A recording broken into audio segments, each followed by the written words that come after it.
Audio Jungle.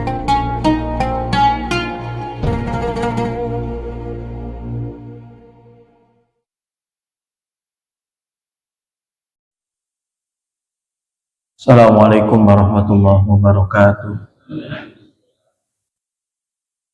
Bismillahirrahmanirrahim. Alhamdulillahi rabbil alamin. Wa bihi nasta'in ala umuri dunya waddin. Salatu wassalamu ala asyrafil anbiya wal mursalin Sayyidina Muhammadin wa ala alihi wa ashabihi ajma'in, amma ba'd. Fa inna asdaqal hadis kitabullahi ta'ala wa khairal hadi hadi Rasulillah sallallahu alaihi wasallam wa syarral umuri muhdatsatuha kullu muhdatsatin bid'ah wa kullu bid'atin dhalalah kullu dhalalatin finnar. Qala al-muallif rahimallahu ta'ala wa ala man nafa'a bi wa bi ulumihi fid dharain amin. Babu ma yaquluhu ba'dal dufni. Faslun wa amma talqinul mayyiti ba'dad dufni faqad qala jama'atun katsiruna min ashabina bistihbabihi wa man nassa ala istihbabihi al-qadi Husain fi ta'liqihi wa sahibu Abu Sa'dil Mutawali fi kitabi At-Tatimmah wa Syekhul Imam Az-Zahid Abul Fathi Nasr bin Ibrahim bin Nasr Al-Maqdisi wal Imam Abul Qasim Ar-Rafi'i wa ghairuhum. Wa amma wa naqalul Qadi Husain anil ashab wa amma lafzuhu faqala Syekhu Nasrul idza faragha min dafnihi yaqifu 'inda ra'sihi wa yaqul ya fulan ibni fulan. Hadirin hadirat jemaah sekalian yang dimuliakan oleh Allah Subhanahu wa taala. Alhamdulillah, puji serta syukur kehadiratnya yang senantiasa memberikan kepada kita kemudahan dalam melakukan kebaikan. Terlebih lagi di hari Jum'ah ini, Sayyidul Ayyam, memimpin hari-hari dalam satu minggu, sehingga kita menjadi orang yang senantiasa berusaha menjadi baik sesuai apa yang kita inginkan di dalam doa kita, dan akhirnya pun nanti semoga menjadi baik juga yang sering kita ucapkan, ya Allah biha, ya Allah biha, ya Allah bihusnil khatimah. Siapapun juga orangnya akan berharap akhir dari kehidupan ini dengan baik. Tentu mudah diucapkan, berat dilakukan, kecuali orang yang mendapatkan rahmat dari Allah Subhanahu wa taala. Orang yang mendapatkan karunia dari Allah Subhanahu wa taala, kelebihan dari Allah Subhanahu wa taala, kalaulah tidak, maka orang tersebut sulit untuk melakukan apa yang besar pahala di sisi Allah Subhanahu wa taala. Kita sebut saja bangun sebelum azan. Bagi orang yang terbiasa itu mudah melakukannya, tetapi orang yang nggak terbiasa berat. Namun itu semua atas rahmat Allah Subhanahu wa taala, sehingga kita dimudahkan untuk melakukan perbuatan dalam waktu yang lama untuk melakukan perbuatan baik. Mudah-mudahan ini terus berlangsung sampai kita menghadap Allah Subhanahu wa taala. Amin ya rabbal alamin. Salawat serta salam kita haturkan kepada baginda Nabi besar Muhammad sallallahu alaihi wasallam, Nabi yang senantiasa cinta kepada umatnya, cinta seluruh umatnya masuk ke dalam surga Allah Subhanahu wa taala. Mudah-mudahan kita pun cinta kepadanya. Salah satu bentuk cinta kita kepada Nabi kita yaitu menjalankan apa yang disunahkan, menjalankan apa yang telah dijalankan, baik ucapan maupun perbuatan. Mudah-mudahan Allah Subhanahu wa Ta'ala senantiasa memudahkan lidah kita, lisan kita untuk bersalawat dan salam kepadanya. Amin ya rabbal alamin. Hadirin hadirat yang dimuliakan oleh Allah Subhanahu wa Ta'ala, permasalahan atau pembahasan kita pada pagi hari ini yaitu apa yang diucapkan setelah mayat itu dikuburkan atau dipendam. Di sini disebutkan wa amma talqinul mayyiti ba'da dufni faqad qala jama'atun katsirun min ashabina bistihbabihi. Amalan yang dilakukan setelah menguburkan mayat, setelah jenazah dimasukkan ke liang lahat, yaitu membaca talqin. Namun seiring pergeseran zaman, banyak yang mengatakan nggak usah, orang udah mati. Ada sebagian lagi nggak usah, orang dia juga selama hidupnya bukan orang yang baik. Ada lagi yang agak sedikit ekstrim, nggak usah, orang dia selama ini sholat, jadi nggak perlu kita ajarkan. Nah, hal-hal yang seperti ini jangan sampai terjadi pada keluarga kita. Kalau kita kan meninggal berarti ditalqinkan, jangan sampai terjadi pada keluarga kita. Setelah meninggal, setelah dikuburkan, ditinggal begitu saja, enggak. Karena bagaimanapun juga orang yang meninggalkan dunia ini, mereka melihat orang-orang yang datang menjenguknya atau menziarahinya. Orang yang meninggal ketika dia ziarahi melihat bagaimana orang yang belum dipendam. Salah satunya adalah ketika orang memandikan, itu kan yang memandikan kalau kita sebut apa? Hamil. Nggak boleh keras, nggak boleh menggunakan benda-benda yang menyakitkan orang. Anggap saja dia masih hidup. Makanya harus pelan-pelan dan sesuai dengan syariat. Apa yang meninggal perempuan, maka yang memandikan juga perempuan. Yang meninggal laki, maka yang memandikan juga laki. Ini menunjukkan keterkaitan kita antara hidup dan mati terus berlangsung. Seandainya ini tidak dilakukan dan dianggap hal yang biasa dan tidak bagian dari sunnah, maka tidak akan terjadi orang yang memandikan itu dengan semestinya. Artinya apa? Laki dengan laki, perempuan dengan perempuan. Dari sini saja sudah terlihat bahwasanya syariat Islam menganjurkan kepada orang dari yang hidup kepada yang mati, yaitu melakukan sesuatu yang lembut, bukan yang kasar. Pertama. Yang kedua, ketika dia dimandikan, dia melihat siapa-siapa yang memandikan. Kalau dia punya anak dari orang tuanya, siapa anak yang ikut serta memandikan? Bagaimana mungkin dia melihat kita? Itu adalah rahasia Allah Subhanahu wa Ta'ala. Dan dia akan merasa bangga kalau yang meninggal orang tuanya yang memandikan anak. Karena apa? Alhamdulillah, saya mendidik anak saya benar dan akhir hidup saya pun dimandikan oleh anak saya. Tidak sia-sia selama ini saya menyekolahkan dia banting tulang, akhirnya saya pun merasa dapat perhatian dari didikan anak saya. Atau paling tidak dia nggak punya pendidikan agama, dia sekolahkan anaknya di pendidikan agama. Udah orang tuanya bodoh, nggak ngerti syariat Islam, disekolahkan di tempat pendidikan non-Islam. Ini kan bahaya sekali. Orang kita zaman sekarang yang penting apa? Ketika dia sekolah, keluar dari sekolah, kuliah, kerja.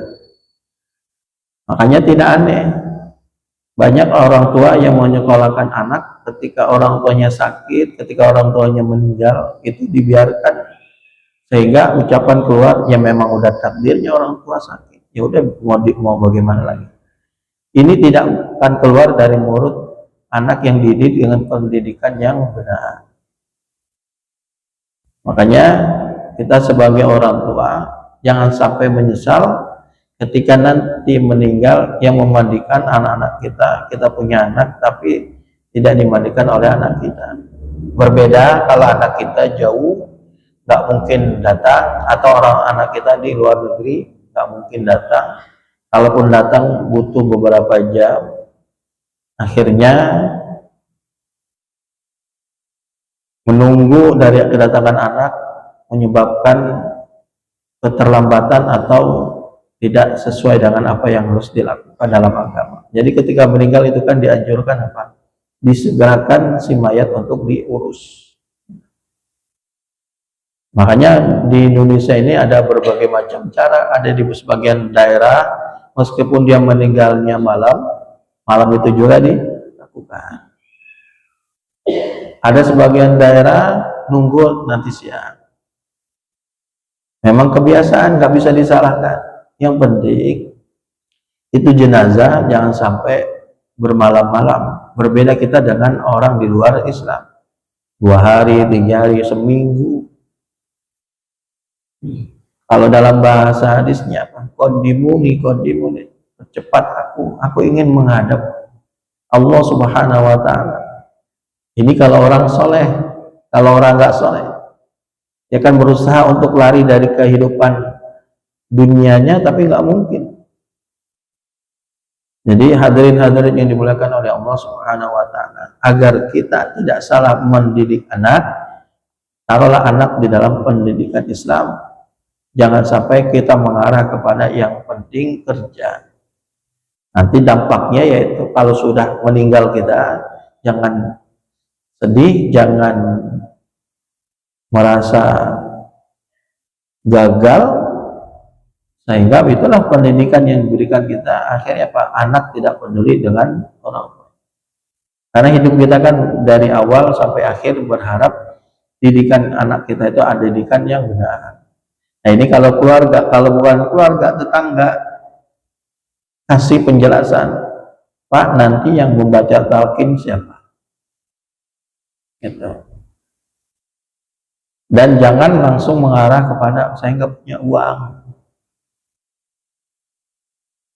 Karena hal-hal yang seperti itu terkadang dibesar-besarkan, yang membaca talqin harus dapat upah, yang membaca talqin harus dapat bagian uang. Enggak, hilangkan itu dulu. Yang penting kita ingin menghormati si fulan itu sudah mengakhiri hidupnya dengan baik, ditalqinkan. Kan kalau di masyarakat itu kata ada orang meninggal, kalau dia orang soleh, keluarganya orang soleh, pasti dia ditalqinkan. Ini kan terkadang keluarganya nggak soleh, atau orang tuanya soleh, tapi diantara anak-anak nggak soleh, terkadang dibiarkan tidak ditalqinkan. Padahal ini dianjurkan, bahkan Imam Syafi'i dan pengikutnya mengatakan bistihbabihi, menganjurkan untuk mentalqinkan ketika seorang itu sudah mati dan dipendam, maka dibacakan talqin. Di antara pengikut Imam Syafi'i yang mengatakan sunnah yaitu Al-Qadi Husain. Terus Abu Sa'ad Al-Mutawalli di dalam kitabnya At-Tatimmah. Terus Abul Fatah Nasr bin Ibrahim bin Nasr Al-Maqdisi. Terus Imam Rafi'i dan yang lainnya. Nah itu mereka-mereka pengikut Imam Syafi'i yang memberikan komentar bahwasanya sunnah dianjurkan ketika orang sudah dipendam, ketika sudah dikuburkan darapi, maka dibacakan talqin. Nah, bacaan yang sering dibaca oleh orang-orang yang talqin itu kalimatnya, lafaznya dari Abdul Fattah Nasr bin Ibrahim. Karena nggak semua ulama Syafi'i mengeluarkan lafaz untuk talqin. Kapan posisinya di mana? Kata Nasr bin Ibrahim, "Idza faragha min dafni yaqifu 'inda ra'sihi." Ketika kita sudah menguburkan, maka yang si pembaca talqin berdiri di atas atau berdiri di daerah kepalanya, bukan di badan, bukan di kaki, tetapi ada posisi di kepala. Nggak serta-merta dia baca talqin, tapi ada aturannya. Kata Nasr bin Ibrahim, membaca talqinnya adalah di atas kepalanya. Jadi kepala, nanti kan di situ ada telinga dan bagian dari kepala. Dan telinga itu adalah bagian dari kepala. Wa yaqulu, dan mengucapkan atau membaca ya fulan ibni fulan. Atau kalau kita mau sebut orangnya juga boleh. Ya Muhammad bin Mahmud, ya Johnny bin Abdullah, nggak apa-apa. Udhkuril ahdal ladzi kharajta alaihi minad dunya. Ucapkan, sebutkan perjanjian yang engkau akan keluar dari dunia ini. Jadi apa? Ucapkan apa yang akan kau bertemu dengan malaikat Munkar Nakir. Syahadatu an la ilaha illallah wahdahu la syarikalah. Bersaksi bahwasanya tidak ada Tuhan selain Allah dan tidak ada sekutu baginya. Ini bacaan-bacaan talqin. Kita yang sudah bisa bahasa Arab nggak apa-apa. Meskipun bukan ustadz, meskipun bukan kiai, kalau memang kita bisa membacanya silakan. Wa anna Muhammadan abdu wa rasuluh.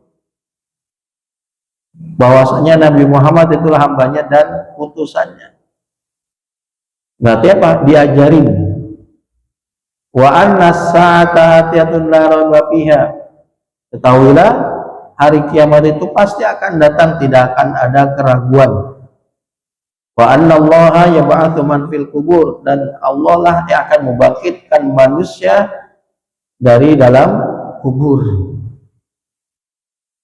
Berarti apa? Diajarkan mengucapkan dua kalimat syahadat. Syahadat wa la ilaha illallah wa anna Muhammadan Rasulullah wa anna sa'ata atiyatun la raiba fiha wa anna Allah yab'atsu man fil kubur. Baru nanti ucapannya qul raditu billahi rabba wa bil islami dina wa bi Muhammadin nabiyya wa rasula wa bil ka'bati qiblatan wa bil qur'ani imaman wa bil muslimina ikhwanan rabbi Allahu la ilaha illahu wa huwa rabbul arsyil azim. Jadi sebutkan, wahai saudaraku, wahai orang tuaku, wahai temanku, wahai orang yang senantiasa bersamaku, aku redho Allah sebagai Tuhan, sebagai zat yang membimbing kita, yang menciptakan alam semesta. Wabil islami dina, aku redho Islam sebagai agama. Wabi Muhammadin nabiyya, aku redho Nabi Muhammad sebagai nabi dan rasul. Wabil ka'bati qiblata, aku redho bahwasanya Ka'bah adalah kiblat. Wabil Qur'ani imamah, dan aku redho Al-Quran sebagai pemimpinku, pengarah hidupku. Wabil muslimina ikhwana, aku redho Islam, orang-orang Islam adalah sebagai saudara. Hadirin yang hadirat yang dimuliakan oleh Allah Subhanahu wa taala. Kalimat ini tentu bisa diucapkan oleh orang-orang yang senantiasa di dalam hidupnya menjalankan apa yang diperintahkan dan menjauhi apa yang dilarang. Nggak mungkin kalimat ini mudah diucapkan, apalagi dihafal. Hafal aja nanti biar mudah diucapkan. Kan man rabbuka wa man nabiyuka wa ma dinuka wa man iblatuka wa ma imamuka wa ma ikhwanuka. Itu kan pertanyaan yang akan hadir kepada kita semua nanti di dalam kubur. Yang melakukan adalah malaikat mungkar nakir. Masing-masing punya tugas. Jibril sudah ketika menyampaikan wahyu, Mikail sudah ketika kita dalam kehidupan dunia ini. Nah, tugas yang tinggal malaikat mungkar nakir, dan itu harus kita yakini. Bagi orang Islam Al-Sunnah wal Jamaah, bagi orang Islam yang meyakini Islam adalah sebagai agamanya, yang namanya pertanyaan-pertanyaan itu pasti. Hanya orang yang tidak percaya, hanya orang yang mengikuti hawa nafsunya, hanya orang yang ingin keluar hidup ini dengan dia lakukan dengan hawa nafsunya, dia tidak akan percaya pertanyaan-pertanyaan tersebut. Lebih baik percaya daripada tidak percaya. Kalau percaya, kalaupun nanti ada, memang itu kita sudah punya persiapan. Kalau memang kita tidak percaya, nah ini yang bahayanya. Jadi ucapan atau pertanyaan-pertanyaan atau jawaban yang dipersembahkan dari orang yang mentakinkan itu bisa dilakukan oleh orang yang senantiasa hidupnya menjalankan syariat Allah Subhanahu wa Ta'ala. Coba saja, raditu billahi robba, aku ridho kepada Allah sebagai Tuhan. Siapa yang menghidupkan kita? Allah. Siapa yang memberikan rezeki kepada kita? Allah. Siapa yang memberikan kita sakit? Allah. Siapa yang memberikan dalam kehidupan ini jatuh bangun pergantian siang dan malam adalah Allah. Berarti orang tersebut pasti mendengar apa yang diperintahkan dan menjauhi apa yang dilarang. Wabil Islami dina, ajaran yang dilakukan adalah ajaran Islam. Halal haramnya jelas, tidak akan dilewati sedikit pun dari awal tidur, mau bangun tidur, mau tidur lagi. Islam mengajarkan. Bukan urusan itu saja, urusan ekonomi pun diajarkan, terhindar dari riba, terhindar dari penipuan. Memang zahirnya pedagang kalau menipu pembeli untung, tetapi dalam sisi agama untung. Apa yang dia dapat nanti dari kelebihan harta penipuan, hidupnya tidak berkah. Bagaimana ciri-ciri tidak berkah hidupnya? Uang yang diterima habis begitu saja, tidak terasa keluarnya kemana. Karena Anda mendapatkan uang dari menipu orang. Zohirnya memang ada lebih, tapi prakteknya Allah yang memberikan. Nah, yang begini kadang tidak diakui oleh orang-orang yang ingin jalan pintas untuk menjadi orang kaya. Islam apalagi yang menganjurkan, Islam mengajarkan kepada kita tentang urusan politik. Pilihlah pemimpin yang mendekatkan diri kepada Allah Subhanahu wa Ta'ala. Bukan hanya popularitas, bukan hanya karyanya, tetapi bagaimana pemimpin itu dekat kepada Allah Subhanahu wa Ta'ala. Terkadang banyak pengamat bingung, kita ini di Indonesia mayoritas Islam, terkadang ada yang memilih pemimpin yang non-Islam. Bentuk toleransinya terlalu berlebihan. Padahal yang namanya hidup ini sesuai apa yang dianjurkan. Kepemimpinan ada di dalam Islam. Kalau itu tidak diajarkan, sangat-sangat naif. Nah, nanti kita menjadi orang sekuler. Urusan ibadah Islam, urusan dunia di luar Islam ini bahaya. Ini tujuan orang sekuler, orang liberal, bagaimana memisahkan kehidupan muslim dengan ajarannya. Wa bi Muhammadin nabiyya wa rasulah, dan ridho bahwasanya Nabi Muhammad sebagai nabi dan rasul. Berarti apa? Apa yang diajarkan oleh Nabi Muhammad ya kita jalankan. Nabi Muhammad tidak memakan yang haram, ya kita tidak makan yang haram. Nabi Muhammad selalu hati-hati dalam kehidupannya, berharap selalu apa yang dilakukan dengan halal, ya kita lakukan yang halal. Nabi Muhammad setiap bulan Ramadan memerintahkan umatnya untuk berpuasa, kita puasa. Nabi Muhammad menganjurkan setiap hari kita ada sholat 5 waktu, kita lakukan. Karena bagaimanapun juga hidup ini pasti tidak akan lepas dari yang namanya aturan. Itulah yang namanya orang ridho Nabi Muhammad sebagai Nabi dan Rasul. Gak mungkin orang bisa mengatakan ini kalau dia nggak sholat, kalau dia hidupnya sembrono dan mengikuti hawa nafsu. Apalagi kalau kita melihat keadaan negara kita sekarang, korupsi begitu banyak dan yang melakukannya bukan orang di luar Islam, orang Islam. Padahal dia tahu berbuat dosa kepada makhluk, kepada manusia jauh susah, jauh lebih sulit pertobatannya kepada Allah Subhanahu wa Ta'ala. Di dalam kitab Riyadhus Shalihin, Imam Nawawi mengatakan salah satu taubat kepada Allah dan kepada manusia itu kan ada poin satu yang harus dilakukan. Kalau kepada Allah menjalan dalam berbuat dosa tidak melakukan lagi, diisi dengan yang baik, menyesal, selesai. Berarti apa? Dia pertobatannya diterima oleh Allah. Kalau dia nggak sholat, sholat. Lalu dia apa? Tetap komitmen dengan sholatnya sambil menyesali. Yang ketiga, dia tidak akan melakukan. Sudah seperti itu selesai. Berarti perbuatan dosa dia meninggalkan sholat diampuni oleh Allah Subhanahu wa Ta'ala. Tapi kalau dia berbuat dosa kepada makhluk, tambah satu. Kalau dia berkaitan dengan fisik, minta maaf. Kalau dia berkaitan dengan harta, kembalikan. Nah, korupsi ini melakukan dengan harta, berarti apa? Kalau dia ingin taubatnya diterima, maka serahkan semua harta yang dikorupsikan, sisakan modal dia, itu baru namanya taubatnya diterima. Memang sampai saat ini saya pribadi belum dengar dari majelis fatwa di dunia, baik Azhar atau di luar Azhar, apalagi di Indonesia, kita tidak akan menyolatkan orang yang korupsi. Itu belum keluar. Atau kalau itu keluar, pasti akan cambuk bagi mereka yang melakukan korupsi.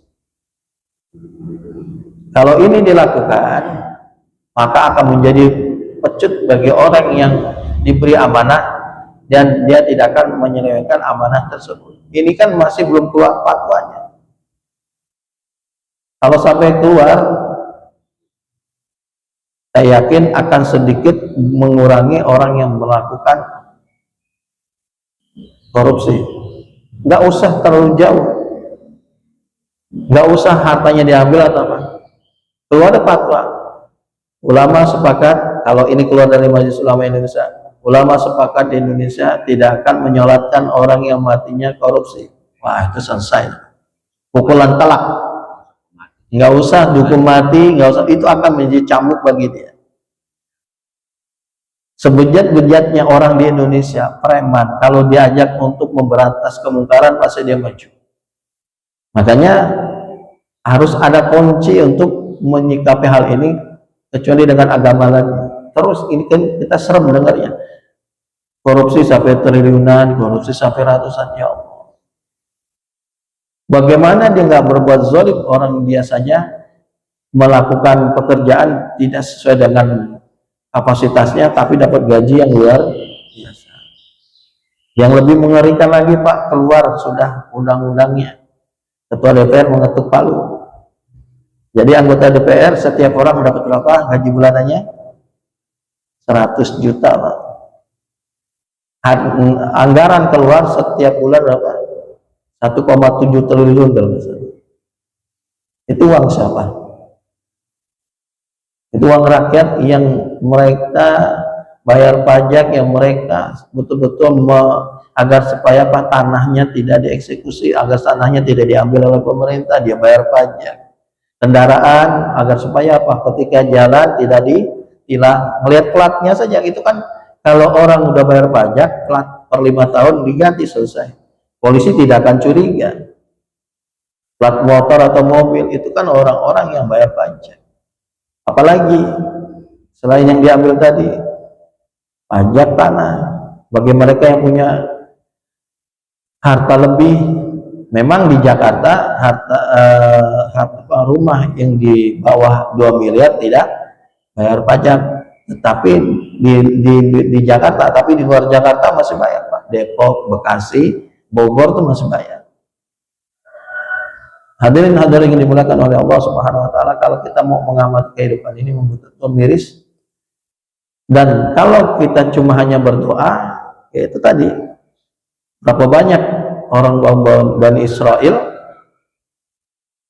ibadah, tapi ketika ada azab dari Allah tergerus juga.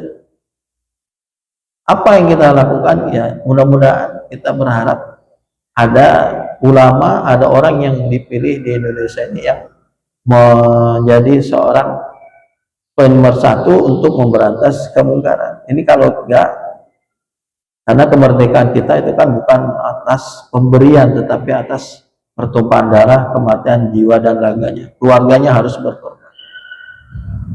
Nah ini mengerikan sekali. Apalagi wabil Ka'bati kiblata, orang yang mengatakan Ka'bah sebagai kiblatnya kalau dia sholat. Emang kemana orang sholat? Menghadap ke Ka'bah. Nggak mungkin orang nggak sholat menghadap ke Ka'bah. Contoh, kamar mandi, ketika mandi, kamar mandi dan dia tidak menghadap ke Ka'bah. Makan semuanya. Hanya orang yang sholat untuk menghadap Ka'bah. Tapi di lain itu ada sunnah-sunnah yang menghadap ke Ka'bah. Ketika minum air Zam-Zam menghadap ke Ka'bah. Ketika apalagi? Ketika selain sholat menghadap ke Ka'bah. Ketika wudhu dianjurkan ke Ka'bah, menghadap ke kiblat. Wabil Qur'an imama, dan kita ridho akan Al-Quran sebagai pemimpin. Berarti mengarahkan hidup kita Al-Quran. Bagaimana dia bisa menjawab Al-Quran sebagai pemimpinnya, pengarahnya. Orang di hidupnya aja selama Al-Quran memberitakan dari ulama, kiai, ustadz, habib mengatakan begini-begini, dianggap masuk kuping kanan, keluar kuping kiri. Nah ini adalah merupakan bagian dari keimanan dan keyakinan yang harus ada. Wabil muslimina ikhwana, saudara kita adalah orang Islam. Nauzubillah min dzalik, di Indonesia kepada orang Islam saja galak. Dia mau hidup sama siapa? Para aparat, para pemimpin penegak hukum dan sebagainya, kalau dia galak sama orang Islam, nanti dia hidup sama siapa? Kalau dia hidup sama orang-orang di luar Islam, mustahil kalau dia masuk surga. Karena orang yang masuk surganya Allah adalah orang Islam. Kalau dia galak sama orang Islam, maka pertanyaannya, atau pemimpin ini kalau dia galak sama orang Islam, dia hidup sama orang siapa? Rabbiyallahu la ilaha illahu, Tuhanku adalah Allah yang tiada Tuhan selainnya. Wa rabbul arsyil azim, dan adalah Tuhan yang memiliki aras yang besar. Dan kalimat ini keluar dari Syekh Nasar bin Ibrahim. Jadi hadirin yang dimuliakan oleh Allah Subhanahu wa taala, itulah apa yang dibaca ketika orang meninggal sudah dikubur, kita talqinkan. Dan perlu diketahui, hal tersebut ringan bagi orang yang hidupnya menjaga hawa nafsunya, menjalankan perintah apa yang diajarkan oleh Allah dan Rasulnya, dan menjauhi apa yang dilarangnya. Hanya itulah yang bisa menjalankan. Kalau seandainya kalimat tersebut pandai dan bisa diucapkan bagi orang yang bisa bahasa Arab, orang Arab lebih unggul, karena dia orang bicaranya dengan bahasa Arab. Tetapi ini berbicara tentang apa? Akidah dan perbuatan dia, akidah syariah. Ini harus dilakukan oleh orang-orang tersebut yang bisa menjalankan apa yang ditalkinkan ketika dia berada di dalam kubur. Mudah-mudahan Allah senantiasa menjaga iman dan Islam kita, ibadah kita, perbuatan kita dalam kehidupan ini, sehingga betul-betul kita akhiri dengan husnul khotimah, dan betul-betul kita menjaga agar supaya tidak melenceng sedikit pun setelah kita bertobat kepada Allah Subhanahu wa taala, sesuai dengan firman Allah, ya ayyuhalladzina amanu tubu ilallahi taubatan nasuha. Orang beriman, bertobatlah kepada Allah dengan taubat yang sebenar-benar taubat. kita berharap itu tidak lagi terjadi kepada kita, melenceng dengan sadar kita bermaksiat kepada Allah Subhanahu wa taala dan Rasul. Amin ya rabbal alamin. Al-Fatihah. A'udzu billahi minasyaitonir rajim. Bismillahirrahmanirrahim. Alhamdulillahi rabbil alamin. Arrahmanir rahim. Maliki yaumiddin. Iyyaka na'budu wa iyyaka nasta'in. Ihdinas siratal mustaqim. Shiratal ladzina an'amta 'alaihim ghairil maghdubi 'alaihim waladdallin. Amin. Wa'fu 'anna ya karim ya arhamar rahimin irhamna ya akramal akramin akrimna. Allahumma bihaqqil Fatihah wa bisirril Fatihah wa bikaramatil Fatihah. Ya farijal ham ya kashifal gham ya man li 'abdi yaghfiru wa yarham. Ya dafi'al bala ya Allah ya Rahman. Ya dafi'al bala ya Allah ya Rahim. Ya Allah biha ya Allah biha ya Allah bi husnil khatimah. Da'wahum fiha subhanakallahumma wa tahiyyatuhum fiha salam. Wa akhiru da'wahum alhamdulillahi rabbil alamin. Sallallahu ala Muhammad sallallahu